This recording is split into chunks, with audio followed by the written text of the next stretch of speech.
mana bu maxluqni ko'ryapsizlarmi? Elton ichini ochib ko'rsatib yuborgan. Mana bu tenini qaranglar, 3 ta ten qo'yib qo'yilgan 2 kilovatdan. Xo'p. Ichida 10 ta mana bunaqa 50 talik truba tiqilgan ekan, keyin suvini qaytarishgan shunaqa lipistok qo'yilgan.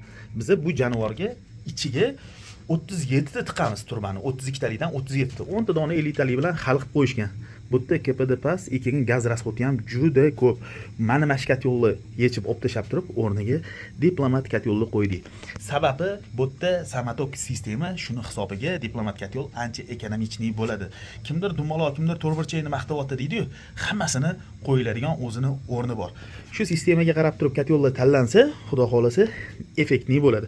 Mana shu ko'rib turgan diplomat yo'linglar xudo xolasa 20 kuba, 25 kuba atrofida qishda gaz rasxod qiladi. Keyin mana bu podacha obratkalar 40 talik turbadan kelgan garelkani ishlashiga e'tibor berasizlar. Cho'pki ishlayapti. Xudo xolasa MT 650 Xitoyda ishlab chiqarilgan garelkalar.